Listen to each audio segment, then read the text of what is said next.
Title: Rich but Ragged. Everyone in town knew Madame Clara. She was a woman of immense wealth, with more zeros in her bank account than most families combined.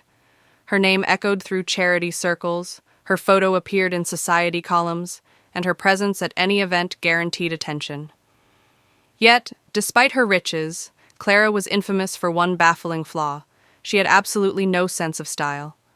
She wore clashing prints, neon colors in the dead of winter, and often mixed high-fashion accessories with bargain bin outfits. One memorable appearance featured her in lime green jeggings, a fur-trimmed hoodie, and Crocs at a luxury art auction. People were confused, stylists winced. "Maybe it's avant-garde," some said. Others just whispered, "She's rich, but ragged." The truth?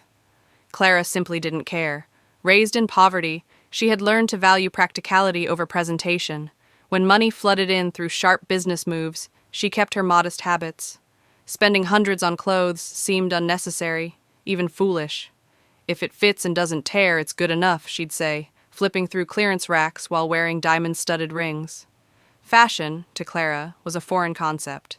To her, clothes served a single purpose: cover the body.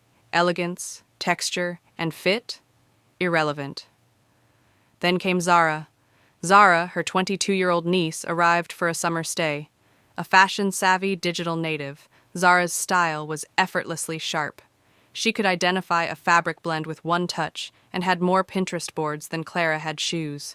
When she first saw Clara in a bedazzled hoodie over plaid pajama pants, she gasped. "Auntie," she said gently but firmly, "we need to talk." Clara laughed. "What? You don't like my sparkle hoodie?" Zara sighed. "You're a millionaire dressed like a meme. We're fixing this." Over the next few weeks, Zara took on Clara as her personal project.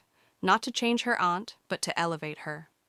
They started with basics: how to match tones, which cuts complemented Clara's figure, what materials felt both rich and comfortable. Zara explained the difference between timeless and trendy, how investment pieces lasted longer than fast fashion fads. They watched fashion TikToks, shopped together, and experimented. Clara was skeptical at first, but slowly began to understand. Clothes weren't about price tags or brand names, they were about self-expression. Zara never forced her into anything uncomfortable. Instead, she showed Clara how fashion could reflect her strength, class, and personality. Their sessions became more than makeovers, they were bonding moments. Clara found herself enjoying the process. The feel of quality fabric, the structure of a well-tailored blazer, the way a color palette could transform her presence. It was empowering. The transformation was slow but real. By late summer, Madame Clara was a vision. She retained her boldness but now wielded it with precision. At a charity gala, she walked in wearing a navy silk pantsuit, sharp heels, and a sleek clutch. Her look was striking, elegant, and entirely her. Whispers turned into gasps. Photographers flocked. One fashion blogger tweeted, "Madame Clara? More like fashion royalty." Reporters asked her what had changed. She smiled and said, "Turns out, wealth can buy anything except taste. But taste? That can be taught. Good clothes complement good skin, but great style? That completes the picture." From that night on, no one called her ragged again. Madame Clara had arrived, not just rich, but refined.